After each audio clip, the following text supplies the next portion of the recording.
Cada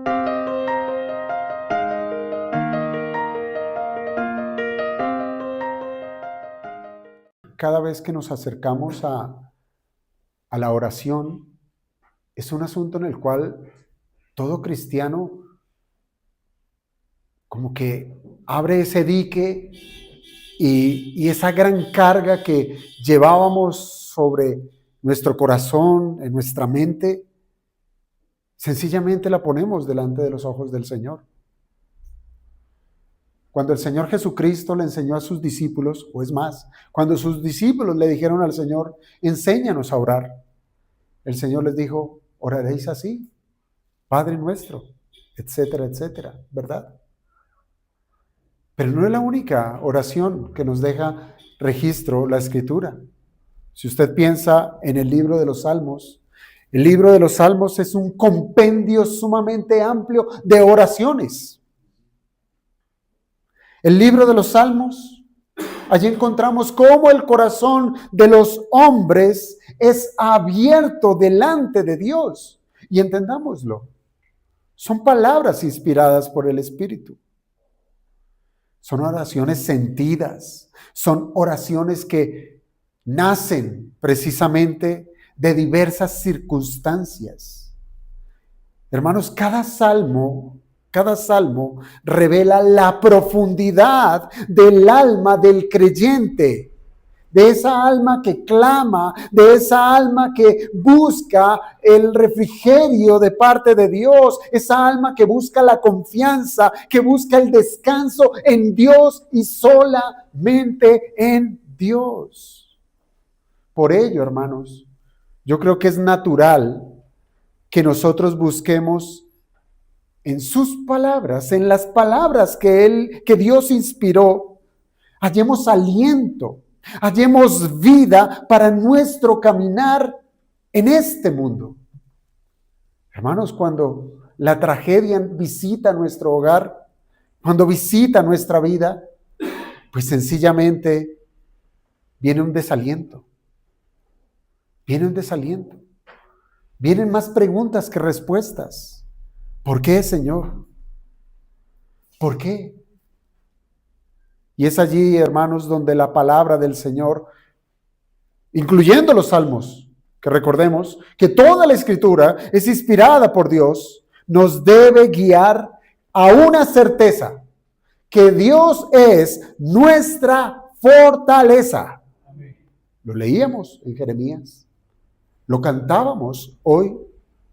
Él es nuestra fortaleza.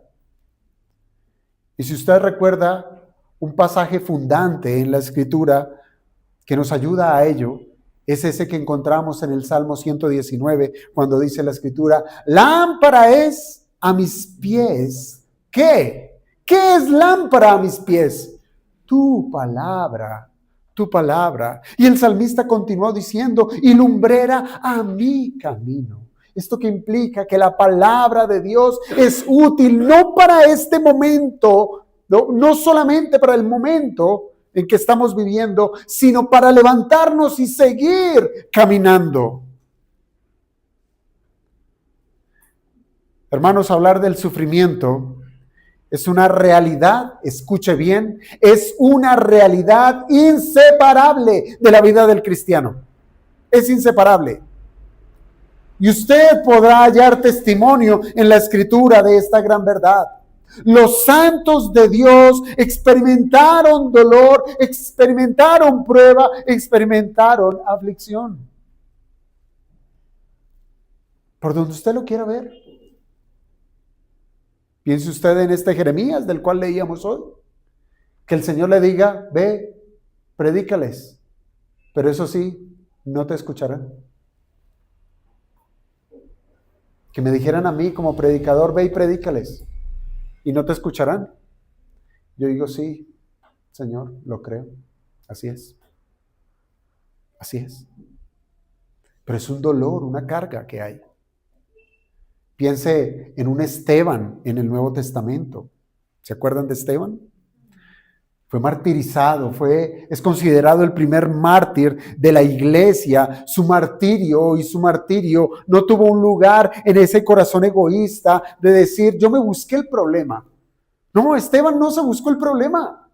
Lo que hizo Esteban fue sufrir en el nombre de Dios, en el nombre de Cristo. ¿Y sabe para qué sirvió ese sufrimiento?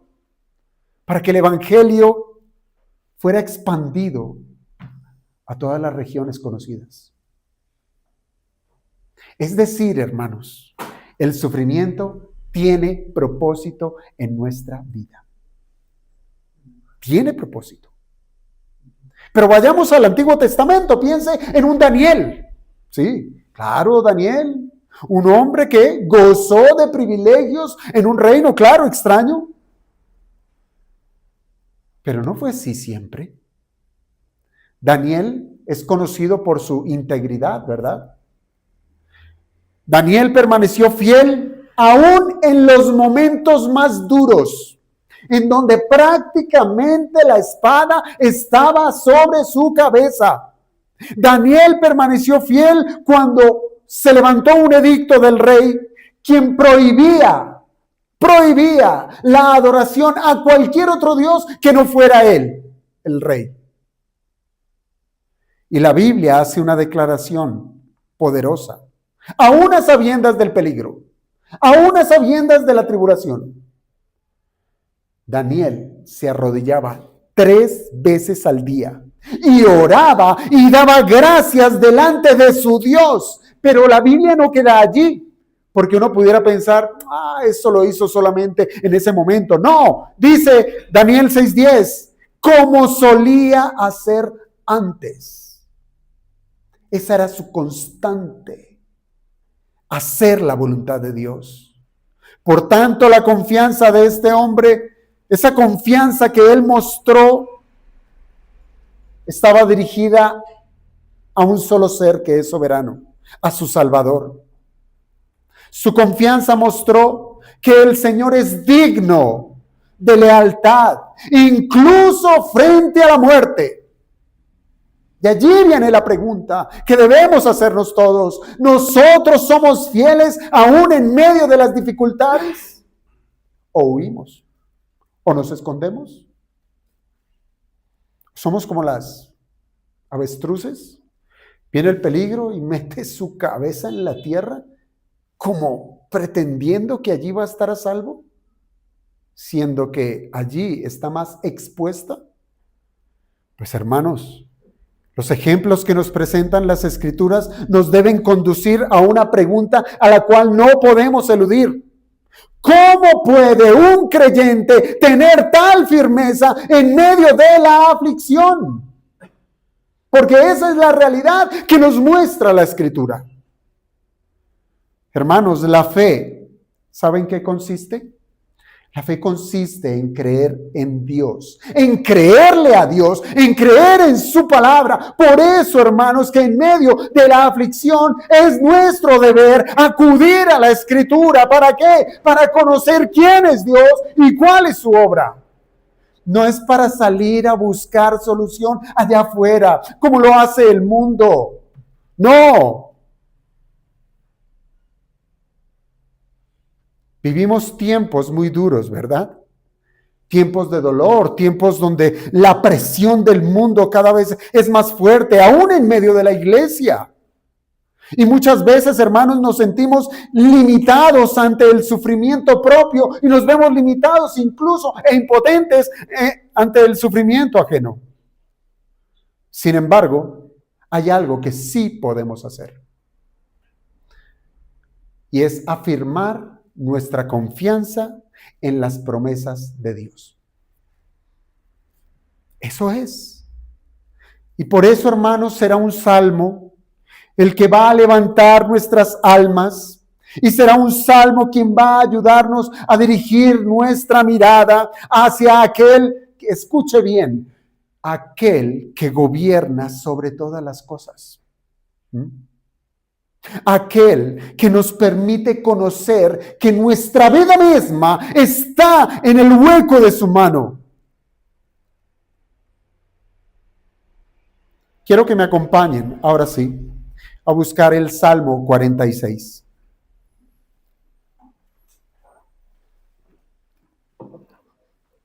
Busque el texto, Salmo 46.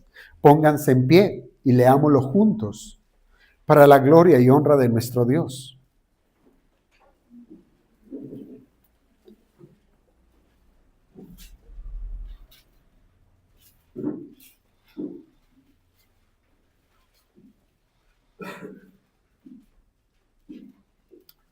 Salmo 46.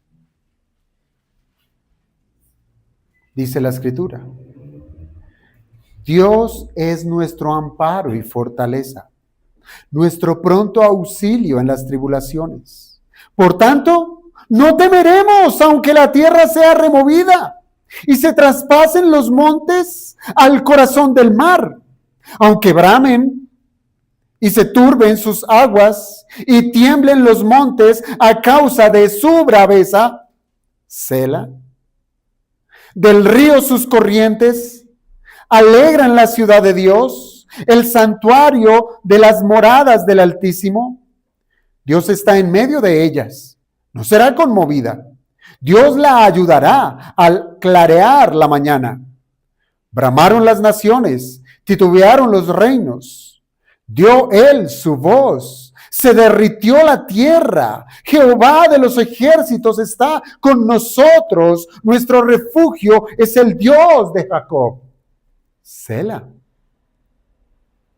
Venid, ved las obras de Jehová, que ha puesto asolamiento en la tierra, que hace cesar las guerras hasta los fines de la tierra, que quiebra el arco, corta la lanza y quema los carros de fuego. Estad quietos y conoced que yo soy Dios.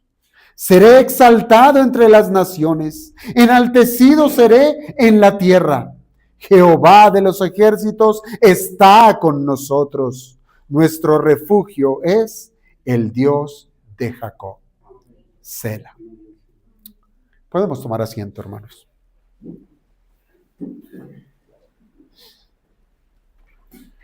Si usted se dio cuenta, cometimos un grave error. No leímos todo el Salmo 46. Obviamos ese gran título inspirado que dice: al músico principal de los hijos de Coré, Salmo sobre Alamot. Palabra inspirada de Dios. Y este título, ¿sabe qué? Nos recuerda que fue dado este salmo para la adoración pública del pueblo de Dios. Probablemente, hermanos, fue un salmo interpretado, como bien lo dice su título, por los hijos de Coré, que hacían parte de las familias de los cantores levitas. Y fue un salmo dispuesto para ser entonado de una manera particular sobre Alamot.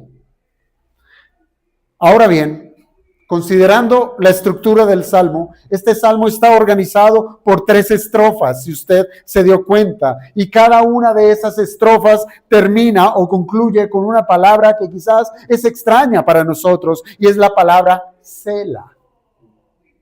Esa palabra Sela sencillamente es una pausa que invita ¿a qué? A detenernos, una pausa que nos invita a meditar en lo que se ha proclamado allí. Dios ha hablado, y cuando Dios habla, el pueblo debe guardar silencio y meditar en su palabra. Por eso, hermanos, claro, está dentro del contexto de una canción, de música. Por eso esa palabra Sela no se trata solamente de un silencio musical, no, sino se trata de un llamado que es espiritual para que todo creyente entre en profunda reflexión. Por eso ese Sela debe convertirse, hermanos, también en nuestra experiencia. Vivimos tiempos tan agitados, tiempos de tanto ruido, conectados a redes, a información, a música. No hay silencio aún en medio de nuestros hogares. Necesitamos un tiempo de Sela, donde haya quietud para el alma, aún en medio de la aflicción. Y eso sí, hermanos, cuando llega la aflicción es cuando más ruido viene sobre nuestra vida y es cuando más reflexivos debiéramos llegar a ser. Es allí donde debiéramos detenernos para contemplar el poder soberano de Dios. Es allí donde debiéramos detenernos para reflexionar que debemos descansar confiadamente en Dios. Ahora dicho esto, hermanos, debemos entender el contexto en el cual fue escrito este salmo. Hermanos, este salmo puede situarse en los días del rey Ezequías. Y justo en aquel momento cuando una potencia mucho mayor amenazaba con destruir a Jerusalén y a toda Judá. Se trataba de un tiempo donde realmente el miedo estaba gobernando al pueblo judío. Se trataba del poderoso reino asirio, un ejército que parecía langostas, donde llegaban, todo lo consumían. Era un ejército que venía liderado, comandado por el rey Sennacherib, quien ya había conquistado la región de Samaria y avanzaba ahora con esa misma determinación, con la misma intención de destruir a la pequeña Jerusalén. La situación no era fácil. La situación parecía completamente catastrófica e inevitable. Los asirios se habían levantado para devastar a las naciones que encontraban a su paso. Y eso lo hicieron. Y su dominio crecía y crecía en virtud a la fuerza implacable de su ejército. Humanamente, no había salida, no había escape, no había manera de huir. Mire, si usted lo piensa, Ezequías pudo haber reaccionado como sus antecesores lo hicieron en muchas otras ocasiones. ¿Qué hicieron los reyes pasados? Alianzas. Hacían alianzas con naciones paganas, alianzas políticas, recurrían a la ayuda de Egipto, por ejemplo. Sin embargo, Ezequías era un hombre que conocía del Señor. Ahí está la gran diferencia. Conocía del Señor y él reconoció que su verdadero socorro no provenía de otras naciones, no provenía de alianzas, no provenía de con quién me junto para poder hacer de mi ejército algo más poderoso para hacer frente a la aflicción que se viene. No, Ezequías reconoció que tenía un Dios que creó los cielos, que creó la tierra. Por eso se humilló delante de Dios y clamó porque Dios le diera de su amparo. Hermanos, la respuesta divina no tardó en llegar. Por medio del profeta Isaías, el Señor aseguró que, por amor a su propio nombre y por causa de su siervo David, Dios mismo defendería y guardaría a Jerusalén. Y siendo este el contexto del Salmo, hermanos, ahora sí quiero que vayamos a cada una de estas estrofas. Y ese será el contexto, o más bien la estructura del sermón de hoy. Cada porción será un punto del sermón. Y el primero de ellos tiene que ver con que aún cuando la tierra tiemble, Dios es nuestra protección. Aún cuando la tierra se conmueva, sea conmovida, Dios está en su trono gobernando. Hermanos, mire, al entrar en las palabras de este salmo, nosotros encontramos una verdad que realmente va a confrontar nuestra experiencia diaria. Piense, la fragilidad de nuestra vida frente a la firmeza de Dios es algo que debemos congeniar, porque esa es la realidad del cristiano. Somos débiles, pero nuestro Dios es poderoso. Pero pareciera, hermanos, que cuando llega la aflicción, llega el dolor, vemos nuestra debilidad, no vemos absolutamente nada, sino nuestra agonía. Y este texto nos debe ayudar a entender que, al igual que nuestra debilidad, el poder de Dios se acerca y nos guarda. El versículo 1 nos ayuda a entender esto con sencillez cuando dice, Dios es nuestro amparo y fortaleza, nuestro pronto auxilio en las tribulaciones. Hermanos, aquí el salmista es sumamente amplio y lo primero que hay que declarar es que el salmista no está negando la realidad del dolor, no la niega. Sabe que existen tiempos de angustia, que existen momentos en los que las circunstancias parecen ser completamente ajenas a lo que quisiéramos. Parece que todo se cierra, que el corazón nuestro se llena de temor ante las circunstancias. Pero, hermanos, en medio de esa realidad, el salmista levanta una certeza mayor. Sí, no niega su situación, no niega su dolor, no niega su tristeza, pero también no niega que tiene un Dios que es todopoderoso. Así, hermanos, como nuestras pruebas son reales, más real es el socorro de Dios, más real. Y aquí hay algo que debemos atesorar en el alma, que Dios no solo nos da ayuda. Que usted dijera, bueno, yo clamo por ayuda, que Dios me ayude. Pero es que Dios no solamente da ayuda, Dios mismo es nuestra ayuda. Es nuestra ayuda.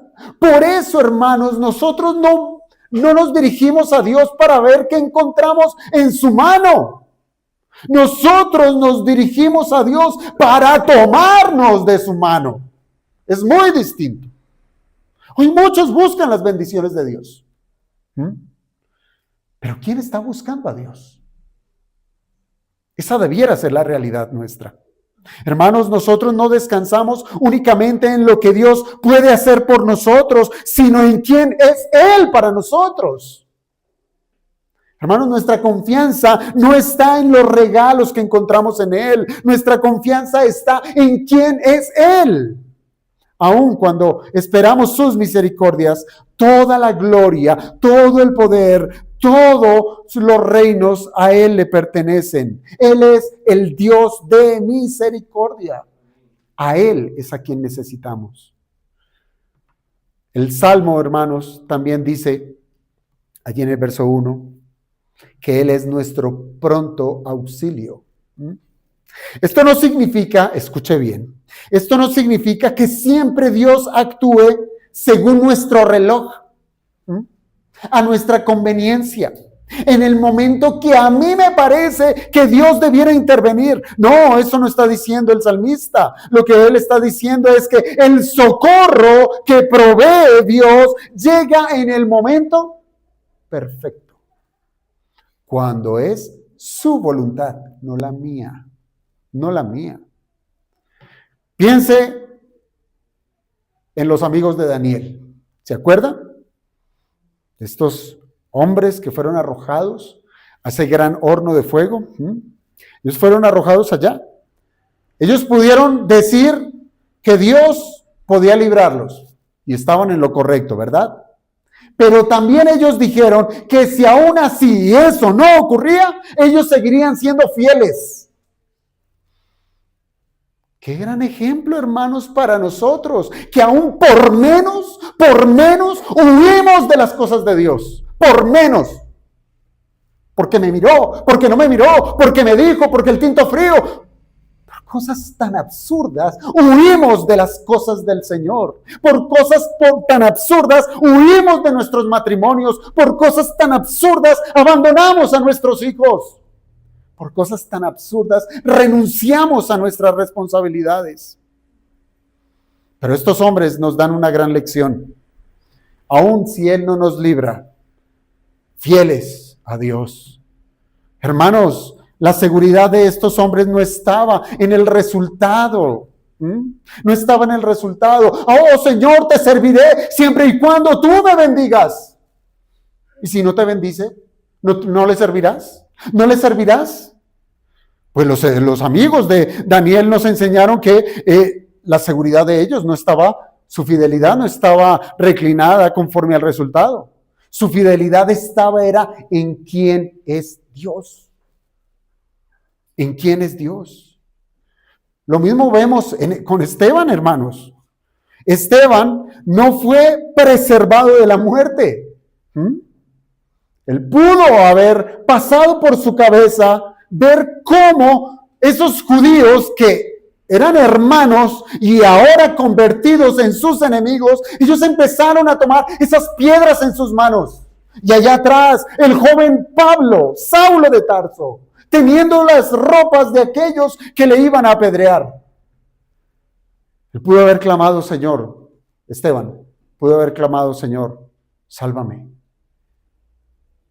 Pero el Señor, qué curioso, no le preservó su vida.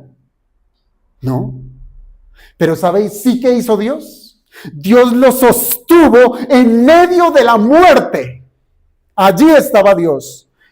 Por eso es que en ambos casos, hermanos, tenemos que ver es el amparo de Dios. Tenemos que ver es la fortaleza de Dios. Y eso es lo que realmente importa. No es la forma de la liberación, es la presencia fiel del Señor. Por eso, hermanos, aún en medio de un matrimonio difícil, siempre mi consejo es aguante. Aguante en el Señor. Por eso, en medio de una relación que no sea la más fácil, aguante en el Señor. Hágalo bien. Sea fiel al Señor. Por eso el salmista puede afirmar con valentía: por tanto, no temeremos, aunque la tierra sea removida y se traspasen los montes al corazón del mar. Mire, hermano, si uno piensa en algo que es tan inamovible, que uno dice, ¿cómo será? ¿Cómo se moverá? Es una montaña. Usted dirá, pero bueno, nuestra nación, nuestra geografía, usted ve cómo las montañas se derrumban. Sí, de verdad. ¿La montaña se derrumba? Pues no sea iluso. Lo único que se le cayó a la montaña fue la piel. La montaña está ahí, inamovible.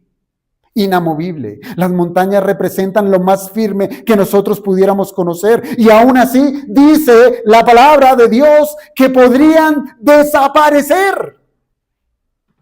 Todo en este mundo puede cambiar de un momento a otro. Lo que hoy estaba bien, mañana está mal. Lo que estaba mal puede mañana convertirse en bien. Lo que hoy parece seguro, mañana puede no estar. Pero ¿sabe quién permanece? Dios. Dios no cambia, sus promesas permanecen, y quien descansa en Dios puede vivir sin miedo, puede vivir sin temor, aun cuando todo alrededor se sacuda. Hoy vivimos con un miedo a todo, a todo. Hace, qué sé yo, 4 o 5 años, fue una pandemia. Todos aterrorizados. ¿No era así? Viene una cuestión económica, todos aterrorizados. Viene un cambio de gobierno, todos aterrorizados. Solo es salir a la calle y vivimos con miedo. Todo es miedo. Pareciera que no entendemos que todo eso va a ser destruido hasta los cimientos y Dios permanece. Hermanos, la Biblia siempre nos va a recordar que un día los cielos y la tierra pasarán, así lo dice la palabra, pero también nos asegura que nosotros esperamos, hay una esperanza, y esperamos ¿qué? Cielos nuevos y tierra nueva, ¿verdad? Donde morará ¿qué? La justicia. Y así, hermanos, incluso frente al final de este mundo que conocemos, el creyente ha de permanecer en paz. En paz. ¿Por qué? Porque su refugio no está en lo temporal. Su refugio está en el Dios que es eterno.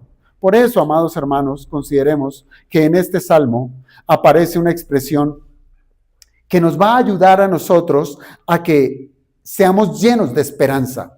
Y es una expresión que se repite, ¿sí? Una expresión que se está repitiendo y que uno quizás la lee y la pasa por alto, o sencillamente no la tuvimos en cuenta, pero es sumamente importante, y es la palabra aunque. Aunque la tierra sea removida, aunque se traspasen los montes al corazón del mar, aunque bramen y se turben sus aguas, aunque tiemblen los montes a causa de su braveza. ¿Y sabe qué va después de ese aunque? Usted puede poner, bueno, haga el ejercicio, usted puede poner cualquier aflicción de la cual usted esté viviendo, ¿sí? Problemas en el hogar, lucha con los hijos, dificultades en el matrimonio, pérdidas económicas, incertidumbre laboral o incluso una enfermedad. Aunque todo eso, sea cual sea la prueba, el mensaje permanece incólume, permanece firme. Aunque sea lo que sea, Dios es nuestro amparo, Dios es nuestra fortaleza. Aún cuando todo alrededor parezca desmoronarse. Por eso, hermanos, la respuesta del creyente ante una aflicción no tiene por qué ser la desesperación, no, sino la rendición confiada al Dios soberano. Hermanos, nosotros somos llamados a caer de rodillas delante de Dios, a suplicarle que incline su oído hacia nosotros, que ponga sus ojos en nuestra aflicción, que nos dé el descanso de la certeza que hay en que su respuesta llegará en el momento perfecto. Allí está. Al finalizar el versículo 3 aparece el primer Sela. Y para nosotros, hermanos, es como si el Espíritu Santo nos hiciera una pregunta al corazón. Usted termina allí el versículo 3 y el Espíritu Santo pone el freno de mano para que nosotros sencillamente seamos expuestos a una pregunta. ¿Qué piensas de esto? Reflexiona. ¿Qué piensas de esto? Hermanos, es una invitación a detenernos, es una invitación a guardar silencio, es una invitación a reposar en la verdad de que aún en medio del temblor, de la agonía, de la dificultad, Dios sigue siendo nuestro refugio seguro. Por eso, cuando todo alrededor invita al miedo, al temor, pues la fe verdadera ha de responder con descanso y con confianza, porque sabe a quién acudir. Hermanos, nosotros no temeremos, sino que nos vamos a detener esa inquietud. ¿Para qué? Para recordar que Dios permanece firme, para recordar que también nosotros podemos permanecer en paz si estamos al abrigo del Altísimo. Y esto nos lleva al segundo punto, el segundo párrafo de este salmo. Y es que podemos nosotros descansar en la paz de Dios, aún en medio de una prueba constante, de una prueba persistente. ¿Cómo? ¿En medio de la prueba podemos tener paz? Sí, esto es lo que asegura el salmista. En esta segunda parte del salmo, hermanos, el Señor parece conducirnos a un lugar de quietud. Así es Dios. ¿Se acuerdan de Elías? El poderoso Elías, atemorizado Elías, el depresivo Elías. ¿Qué haces ahí, Elías? Me buscan para matarme. Ven, sígueme. Lo llevó de paseo el Señor. En rotundo silencio. En rotundo silencio. Para que su alma descansara, hubiera sosiego, sabiendo que estaba siguiendo al invisible, al Dios Todopoderoso. Y es allí donde nos quiere llevar el Señor, a un lugar de quietud. Porque después del temblor, del estruendo de esos primeros versículos, ahora nuestras almas han de ser llevadas a contemplar una escena distinta. Dice el versículo 4. Mira esta escena, cambia rotundamente. Dice, del río sus corrientes alegran la ciudad de Dios, el santuario de las moradas del Altísimo. Hermanos, es una imagen completamente distinta, de lo trágico a la quietud, de lo difícil de asimilar, de lo que quiero olvidar, a una escena que debemos contemplar. Hermanos, no se trata aquí de un río literal, no. Se trata es de una imagen que nos debe llevar a considerar que se trata de la paz que Dios da a los que le siguen. Paz, seguridad, gozo, que contrasta claramente con ese mar embravecido en el versículo anterior. Mire, si usted lo piensa, mientras allá afuera el mundo se agita, ¿sí? Se agita y vive de una manera descarnada, sin descanso, buscando una felicidad en el tacho de la basura, es decir, nunca la va a encontrar, pero en su frenesí están allí buscando. Hay otro lugar, la ciudad de Dios. En la ciudad de Dios se permanece sereno. Hay serenidad, como una corriente suave que fluye sin temor. A mí me dan miedo los ríos, esos ríos caudalosos, porque está el poder de la naturaleza allí. Pero cuando ve usted un riachuelo, cómo esas corrientes suaves van, realmente apacigua, ¿cierto? Que descansa. Y es bonito verlo. Y es lo que nos está presentando aquí el texto.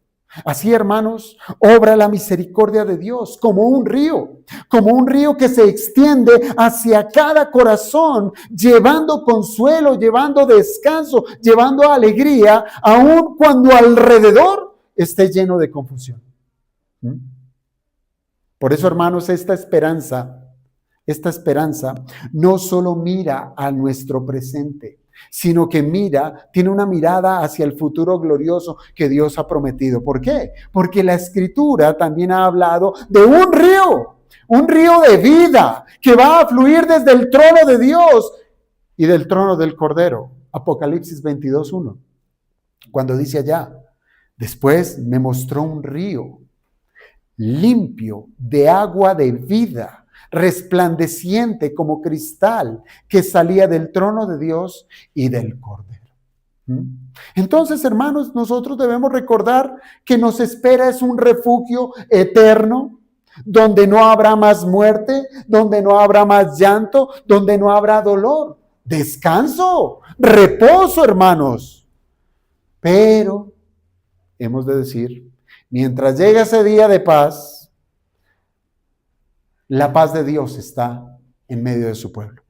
La paz de Dios ya ha comenzado a reposar en el corazón de la iglesia.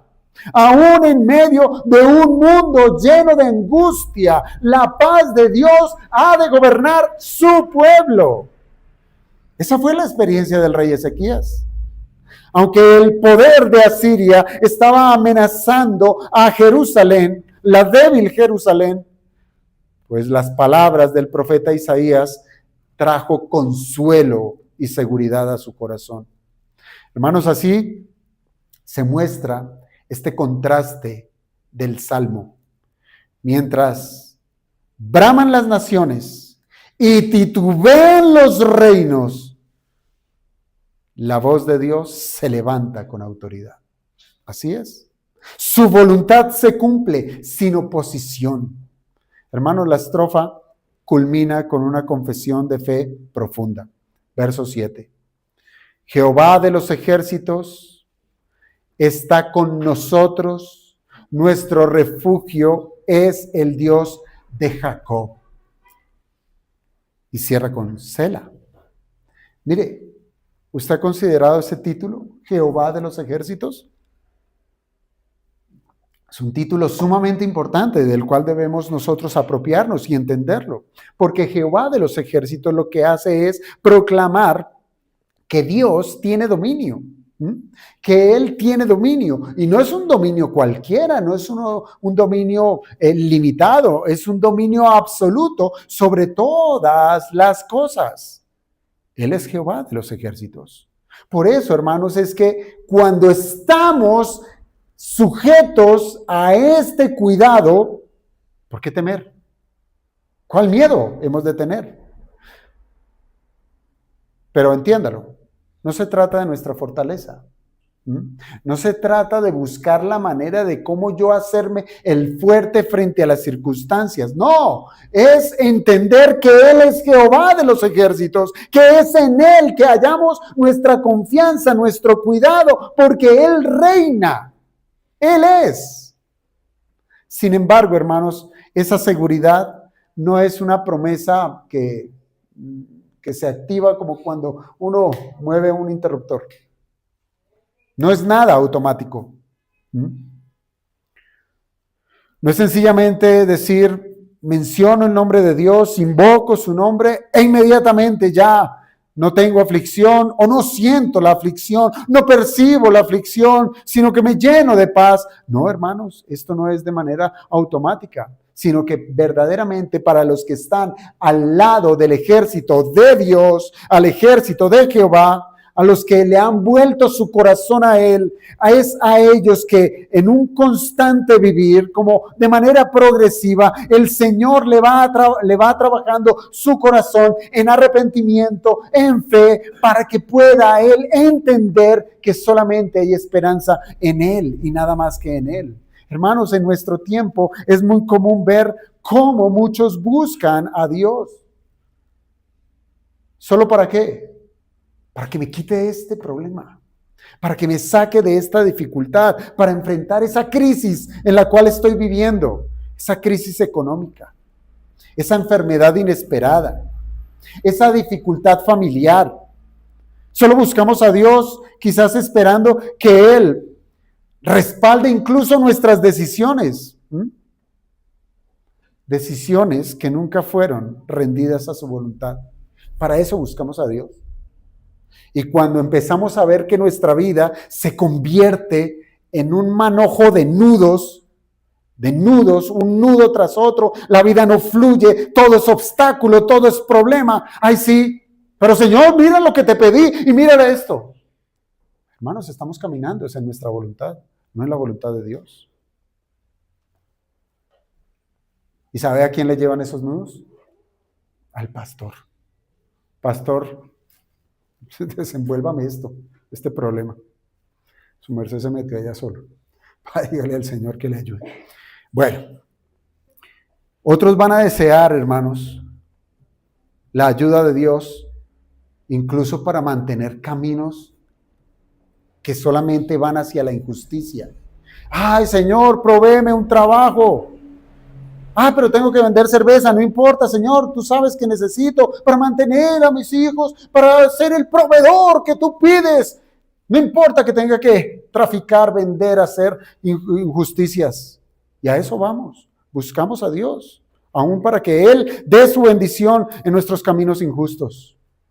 Buscamos a Dios para que Él bendiga nuestras relaciones pecaminosas.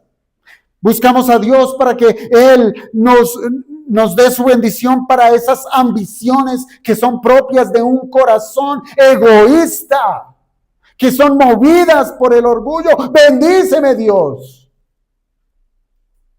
Y cuando se pasan un poquito más de la raya, te lo exijo. Pero Dios nunca va a comprometer su santidad. No lo va a hacer. Para sostener esas causas egoístas, Él no las va a bendecir. Aquello que contradice su carácter, Él quita su mano. Él no va a ser parte de esa obra del diablo. Aún así, hermanos, la misericordia del Señor permanece abierta para el que reconoce su pecado, para aquel que clama con humildad. Señor, soy pecador, te necesito, te necesito. Hermanos, lo vemos hoy. Cuando una persona endurecida es quebrantada por la palabra. Ya ha ocurrido, ¿no? ¿Se acuerdan de ese Nabucodonosor? Sí, orgulloso. Todo este reino, mío, es mío el reino. Y el Señor lo llevó a ser como una bestia del campo, para que cuando entrara en razón, Él dijera, solo tú eres Dios. No hay más. No hay más. Solo Dios puede quebrantar un corazón de piedra. Solo Dios, Él puede ablandarlo. ¿Y sabe cómo lo quebranta? Con el martillo de su palabra. El martillo de su palabra. Por eso cuando huimos de, más palabra, más estudio, otra predicación, otro discipulado, no. ¿Cómo vamos a ser quebrantados? ¿Cuál es la manera? Enséñemela. ¿Es un medicamento? ¿Es una cápsula? ¿Es una pastilla? ¿Es una bebida? ¿Cómo? Su palabra, hermanos.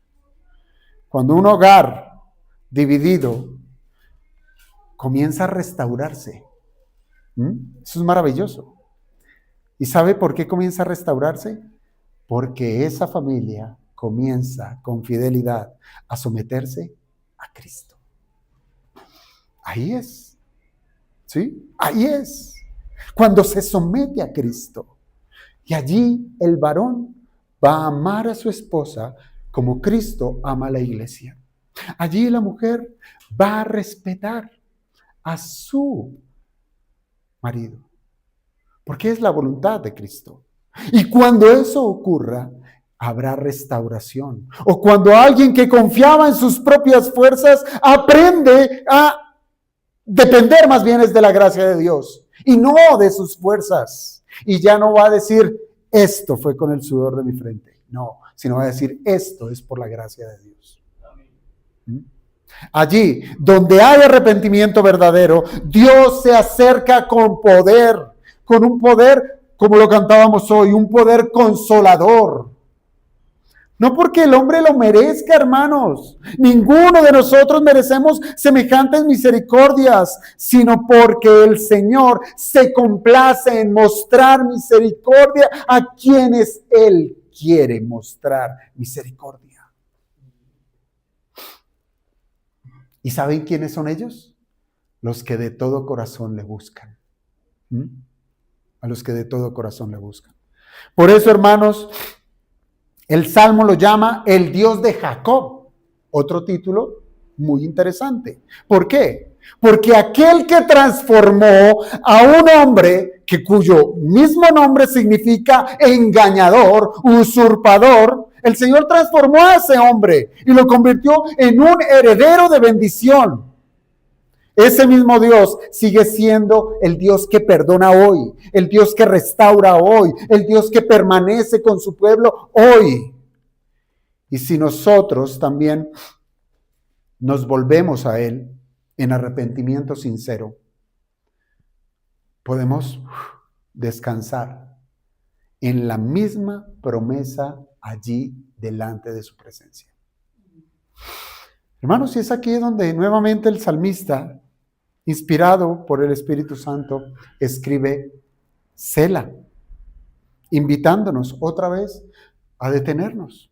Así de sencillo, a detenernos, para que meditemos en la paz que Dios concede en medio de tanto ruido que el mundo hace, que tengamos paz aún en medio de nuestro corazón agitado por las circunstancias que estemos experimentando.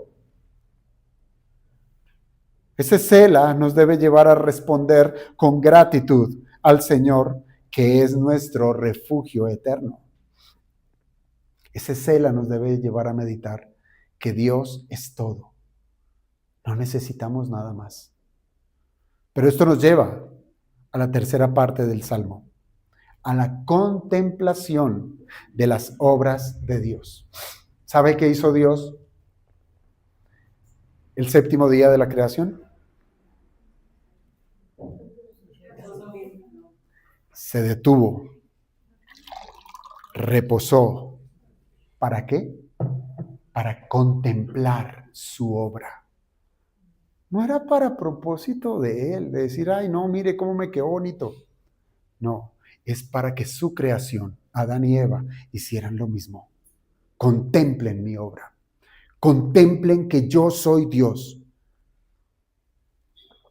Y esto ahora se ve reflejado en el domingo. Porque ahora el Señor se detuvo cuando Él dijo, consumado es. Lo dijo en la cruz. Consumado es. Detuvo. Porque ya todo lo hizo. Y ahora manda a su pueblo para que contemplen su obra de redención, contemplen la nueva creación en el día domingo, contemplen la obra de Dios. Y es de esto de lo que nos va a hablar la tercera estrofa. La tercera estrofa del Salmo nos hace una invitación directa. ¿Sabe cuál? Mirar lo que Dios ha hecho. Mirar lo que Dios ha hecho.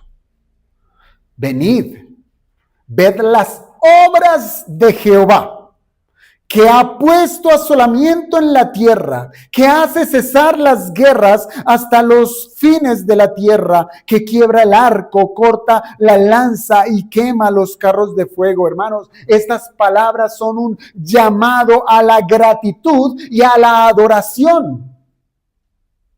El pueblo no debía volver a deliberar en, ay, pobrecito yo, mira mis circunstancias, mira lo que me ha pasado, mira lo que he perdido. No, el Señor ahora nos invita a que miremos en quién es Él, cuál es su obra soberana.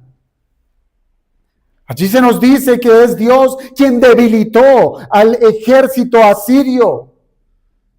Lo dice el segundo libro de Reyes, que en una sola noche el Señor derribó a miles de soldados y más adelante el mismo rey Sennacherib cayó por el juicio divino. Mirad mis obras. Si el Señor no hubiese actuado, aquello habría sido una masacre contra Judá. Si Dios no hubiese intervenido, ese pueblo hubiese perecido hace muchos siglos. Pero Dios hizo cesar la guerra y mostró que solo Él gobierna sobre las naciones, porque Él es Jehová de los ejércitos. Hermanos, esta escena también apunta hacia el día final, cuando todos los enemigos de Dios, que dice la Escritura, serán puestos a las rodillas de nuestro Cristo. Pero no solamente de nuestro Cristo, de la iglesia de Cristo también. Serán vencidos y la paz del Señor llenará toda la creación. Entonces, hermanos, solo entonces es que cesará ese clamor de los mártires. ¿Recuerdan en el libro de Apocalipsis? Que se nos dice que las almas de la iglesia que está en gloria, es decir, de aquellos que están ahorita en la presencia de Dios, dice el libro de Apocalipsis que ellos claman al Señor diciendo, ¿hasta cuándo, Señor? ¿Hasta cuándo no vengarás la sangre de tus santos? Pero llegará el día, hermanos, en que ese clamor de los mártires que han sufrido a causa de la palabra, incluyendo a Esteban, será apaciguada por la perfecta justicia que Dios derramará sobre los enemigos de la iglesia. Sin embargo, hermanos,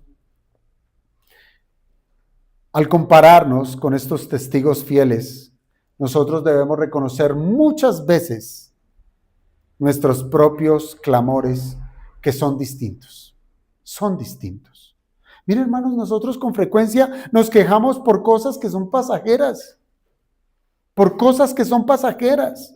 Reaccionamos con ansiedad, exigimos respuestas inmediatas, parecemos niños que lloran porque no se les da lo que desean. Y es precisamente allí, hermanos, donde el Salmo nos confronta con una exhortación divina. Estad quietos y conoced que yo soy Dios.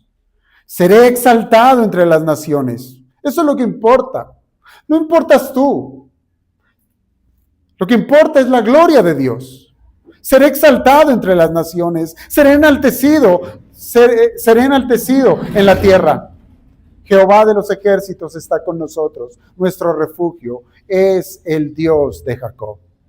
Hermanos, estas palabras son una invitación de suave calma a nuestra alma. Son un llamado de autoridad en calma, susurrándonos a nuestra alma que está agitada. El Señor nos dice, estad quietos y mirad que yo soy Dios. Hermanos, Dios nos llama, ¿sabe a qué? Estas palabras de estad quietos es una llamada de autoridad donde el Señor nos dice, cállate. Ya no más. ¿Se acuerdan de Job? ¿Caracterizado por qué? Por su paciencia. Pero en un momento en donde el Señor le envió a sus amigotes,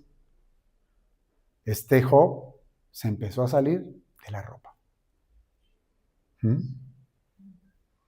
Y es allí donde el Señor llega y le dice, Job, párate, cíñete como un hombre, que ahora yo voy a hablar. ¿Dónde estabas tú cuando yo hice la tierra? Mírelo. Su aflicción. Ponga su aflicción, la que sea. Sus berrinches. ¿Pero por qué? Y esto, es que me dijo, es que yo tengo la razón, es que él tiene la culpa. ¿Por qué, Señor? Cállate. Quédate quieto y mirad que yo soy Dios. Este es un llamado a silenciar la queja, es un llamado a renunciar a la autosuficiencia y a dejar de intentar controlar lo que es incontrolable. Lo que es incontrolable. Estar quietos significa rendir nuestro corazón, reposar en la soberanía de Dios, en confiar en que solamente Dios sigue siendo Dios, aun cuando nosotros no entendemos absolutamente nada de lo que está ocurriendo. Cállate, dice el Señor, y mira lo que yo soy, mira lo que yo hago. Por eso esa expresión, estad quietos, puede traducirse, calla, cierra la boca, deja de quejarte, calla y conoce quién es Dios, como usted quiera. Y eso, hermanos, nos debe llevar a expresar realmente nuestra convicción, a expresar nuestra fe, la fe verdadera. ¿Cuál es la fe verdadera? La que espera solamente en Dios, aun cuando nuestra alma está turbada. Es como también lo decía el salmista. ¿Por qué te abates, oh alma mía? ¿Y cómo cierra? Espera en Dios. Espera en Dios.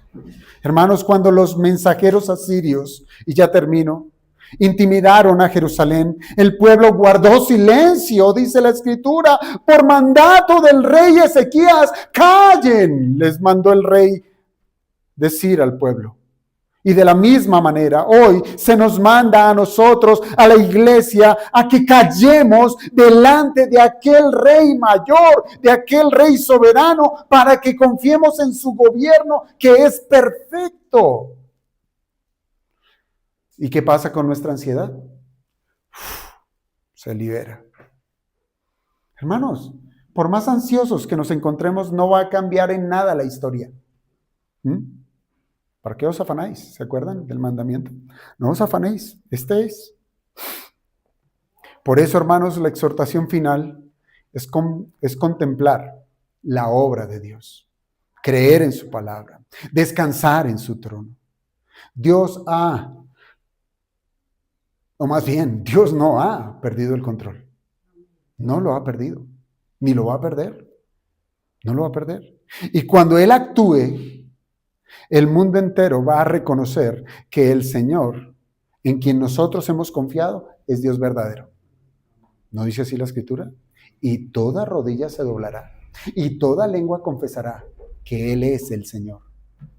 Tarde, no para salvación, solo para que ellos les será corrido el velo y ellos verán la majestad del Señor Jesucristo. Dirán, era el Señor. Era el Señor. Al recorrer estas 3 escenas, hermanos, el Señor nos debe llevar del temblor, del temor a la quietud. Del miedo a la confianza.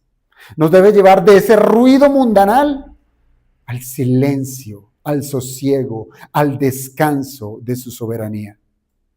Yo le pregunto, ¿nosotros acudimos primero al Señor con humildad? ¿Acudimos en oración? ¿Acudimos en dependencia a Él? ¿O qué hacemos? Salimos corriendo tras refugios inmediatos que solo prometen alivio momentáneo. ¿Escondernos? ¿Sí? ¿Eso es lo que hacemos? Hermanos, con facilidad nosotros sabemos confiar en nuestras propias fuerzas, sabemos confiar en nuestras soluciones humanas que son siempre son apresuradas, nunca son evaluadas ni siquiera por la razón. Vamos corriendo a prestar el oído al amigo,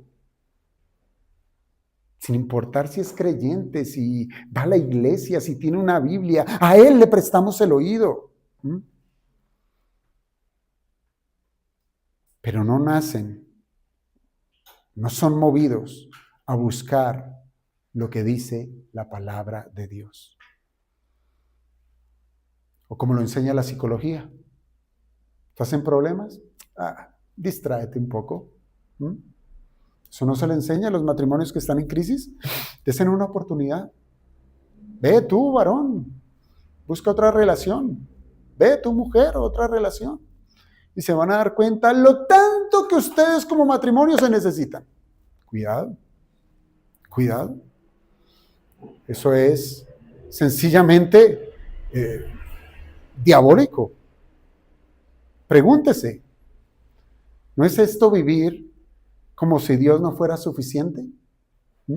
Como si su poder, como si su fidelidad no bastara para sostenernos. Eso es. Cada vez que nos desesperamos y nos dejamos nublar por las circunstancias y corremos como locos a mirar la manera de cómo corregir lo que no podemos corregir, pues sencillamente estamos diciendo, Señor, esto te quedó grande, tú no pudiste, me tocó a mí salir a buscar. Pero el Señor aquí nos manda es a quedarnos quietos y a depender de Él, a mirar su obra.